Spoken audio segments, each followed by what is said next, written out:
ആദ്യമേ തന്നെ ഈ അൾത്താര മുന്നിൽ വന്നെന്ന് സാക്ഷ്യം പറയാൻ തന്ന കൃപയോർത്ത് ഈശോയ്ക്കും അമ്മ മാതാവിനും നന്ദി പറയുന്നു.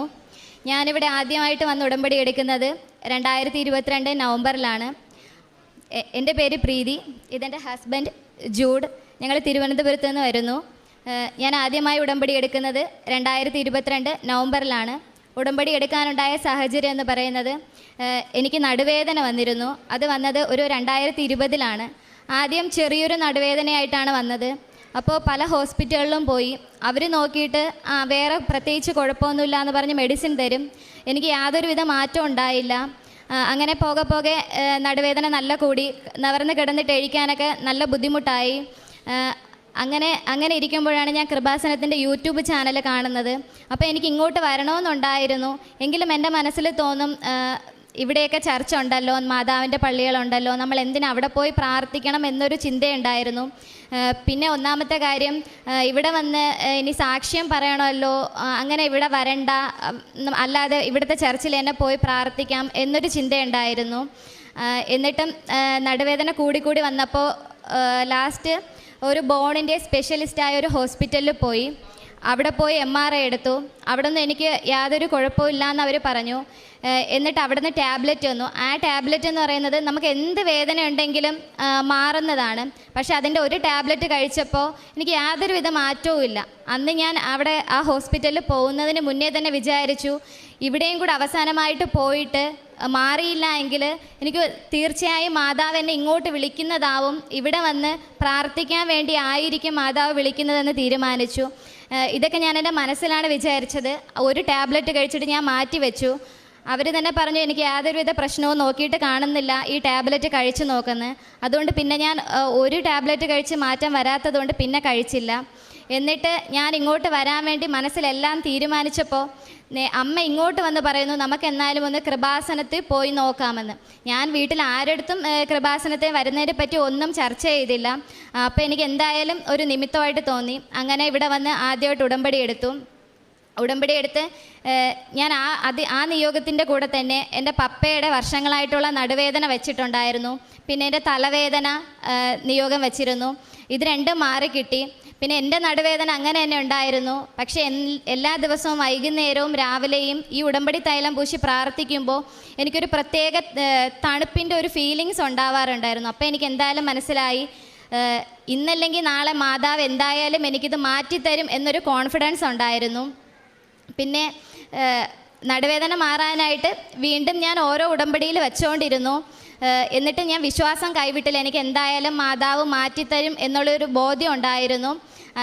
കറക്റ്റായിട്ട് ഡേറ്റ് ചോദിച്ചാൽ എനിക്ക് അറിയത്തില്ല. എനിക്ക് ഒരു ടാബ്ലറ്റും കഴിക്കാതെ ഇവിടുത്തെ വിശുദ്ധ വസ്തുക്കൾ മാത്രം ഉപയോഗിച്ച് എനിക്കിപ്പം നടുവേദനയുടെ യാതൊരു പ്രശ്നവും ഇല്ല. നടുവേദന ഉണ്ടായിരുന്നു എന്ന് പോലും എനിക്കിപ്പോൾ തോന്നുന്നില്ല. എന്ന് മാറിയെന്ന് എനിക്ക് അറിയത്തില്ല. മാതാവിൻ്റെ അനുഗ്രഹം കൊണ്ട് മാത്രമാണ് ഇത് മാറിയത്. പിന്നെ അങ്ങനെ ഇരിക്കെ എൻ്റെ കാശുരൂപം കളഞ്ഞു പോയിരുന്നു. കാശുരൂപം കളഞ്ഞു പോയിട്ട് പിന്നെ ഉടമ്പടി കുറച്ച് ഞാൻ ഉഴപ്പി. അങ്ങനെ ഇവിടെ വന്ന് ജാനുവരി 17-ാം തീയതി ഞാൻ ഒന്നേന്ന് ഉടമ്പടി എടുത്തു. ഉടമ്പടിയിൽ ഞാൻ വിചാരിച്ചൊരു കാര്യം എന്ന് പറഞ്ഞാൽ, മെയിനായിട്ട് എനിക്ക് ടെൻഷൻ്റെ നിയോഗം വയ്ക്കണം. എനിക്കത് എങ്ങനെയെങ്കിലും മാറി കിട്ടണം. എനിക്ക് എക്സാമും അങ്ങനെ പെട്ടെന്ന് ടെൻഷൻ വരുന്ന ഒരാളാണ്. ടെൻഷൻ വന്നാൽ എന്നെ കൊണ്ട് തന്നെ മാറ്റാൻ പറ്റത്തില്ല. അപ്പോൾ ഇവിടെ വന്ന് എങ്ങനെയെങ്കിലും മാതാവ് മാറ്റിത്തരണം. 6 നിയോഗത്തിൽ ഒരെണ്ണം ടെൻഷൻ, 6ാമത്തത് ടെൻഷൻ എഴുതണമെന്നും പറഞ്ഞ് ഞാൻ എഴുതി വെച്ചിട്ടാണ് വന്നത്.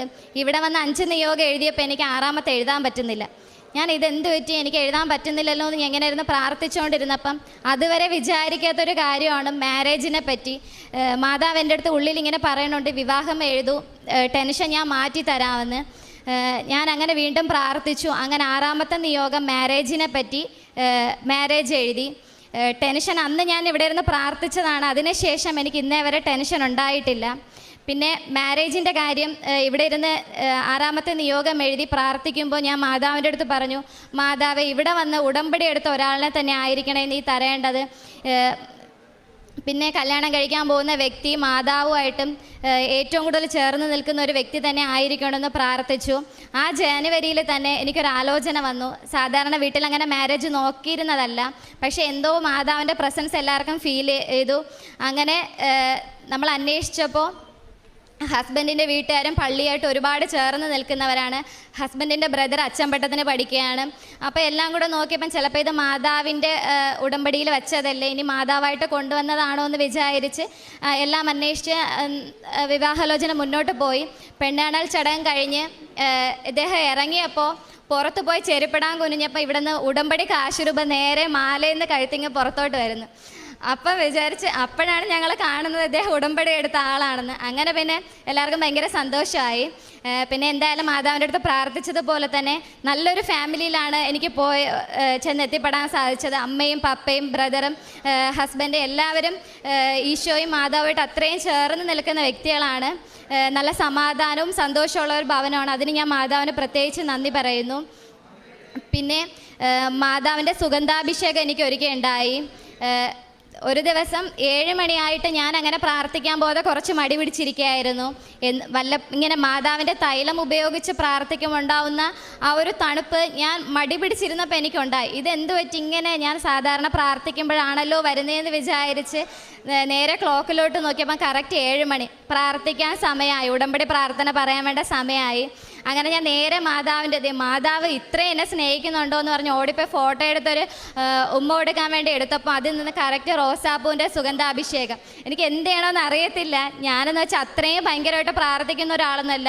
ഈശോയും അമ്മ മാതാവിനൊക്കെ ഒരുപാട് ഇഷ്ടമാണ്. എന്നുവെച്ചാൽ എനിക്ക് എന്ത് ചെയ്യണമെന്ന് അറിയില്ല. ഞാൻ പെട്ടെന്ന് എൻ്റെ ചേച്ചിയെ വിളിച്ചു.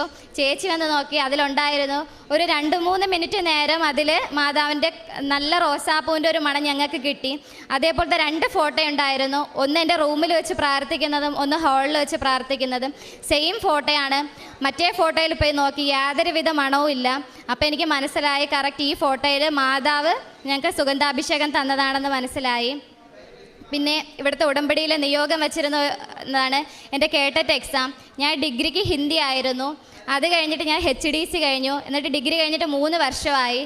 അപ്പോൾ കുറച്ച് ഹിന്ദിയുമായിട്ടുള്ള ടച്ചൊക്കെ പോയി. എന്നിട്ട് അതുവരെ ഞാൻ കേട്ടറ്റ് എക്സാം എഴുതാൻ വേണ്ടി അങ്ങനെ പ്രിപ്പയർ ചെയ്തില്ല. പിന്നെ തോന്നി കേട്ടറ്റ് എക്സാം എഴുതാമെന്ന് അങ്ങനെ വിചാരിച്ച്. അപ്പോൾ കുറച്ച് ബുദ്ധിമുട്ടായിരുന്നു. എങ്കിലും ഞാൻ പണ്ട് പഠിച്ചതിൻ്റെ വെച്ച് എക്സാമിന് കുറച്ച് നാൾ മുന്നേ ഒരു ബുക്ക് വാങ്ങിച്ച് ജസ്റ്റ് വായിച്ചതേ ഉള്ളൂ. അത് സൈക്കോളജിയോ മലയാളമോ ഒന്നും തന്നെ ഞാൻ നോക്കിയിട്ടില്ല. ഞാൻ പഠിച്ച സബ്ജക്റ്റ് മാത്രമേ നോക്കിയിട്ടുണ്ടായിരുന്നുള്ളൂ. എങ്കിലും മാതാവിൽ വിശ്വസിച്ച് പണ്ട് പഠിച്ച കാര്യങ്ങളൊക്കെ എവിടെയൊക്കെ ഒരു ഓർമ്മ പോലെയുണ്ട്. എങ്കിലും വായിച്ചതൊക്കെ വെച്ചിട്ട് മാതാവിൻ്റെ കാശുരൂപവും തൈലവും ഒക്കെ ഇട്ടിട്ട് എക്സാമിന് പോയി. അങ്ങനെ കേട്ടിട്ട് എക്സാം പാസ്സാവാൻ പറ്റി. മാരേജ് ഡിസംബർ 28-ാം തീയതി ആയിരുന്നു. അപ്പോൾ എനിക്ക് അതിന് മുന്നേ ഒരു ആഗ്രഹം ഉണ്ടായിരുന്നു, ദൈവമേ ഞാൻ ഇപ്പോൾ എന്തായാലും PSC കോച്ചിങ്ങിനൊക്കെ പോകുന്നതേ ഉള്ളൂ, എനിക്ക് എന്തായാലും ഒരു ജോലി കിട്ടാൻ സാധ്യതയില്ല. എങ്കിലും മാതാവായിട്ട് എനിക്ക് മാരേജിന് മുന്നേ മുന്നേ കൈനീട്ടാതെ എനിക്കൊരു ജോലി തരണമെന്ന് ഞാനിങ്ങനെ മനസ്സിൽ എപ്പോഴും ആഗ്രഹിക്കുമായിരുന്നു.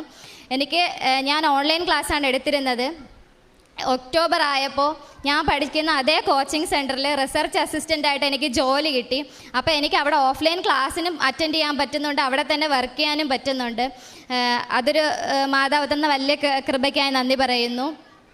പിന്നെ എൻ്റെ വീട്ടിൽ മാരേജിൻ്റെ കാര്യം വന്നപ്പോൾ നല്ല സാമ്പത്തിക ബുദ്ധിമുട്ടുണ്ടായിരുന്നു. അതും ഇവിടെ നിയോഗം വെച്ചിട്ടുള്ളൊരു കാര്യമായിരുന്നു. ഞങ്ങൾക്കൊരു ചിട്ടി കിട്ടാനുണ്ടായിരുന്നു.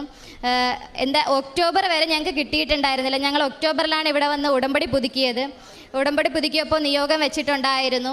അങ്ങനെ ഞങ്ങൾക്ക് നവംബറിൽ ചിട്ടി പിടിക്കാൻ പറ്റി. ഞങ്ങൾ പ്രതീക്ഷിച്ചിരുന്നതിനേക്കാളും മാരേജ് നല്ല രീതിയിൽ അമ്മയും ഈശോയും കൂടെ നിന്ന് നടത്തി തന്നു. ഇത്രയും കൃപ തന്ന ഈശോയ്ക്കും അമ്മ മാതാവിനും 1000 നന്ദി പറയുന്നു.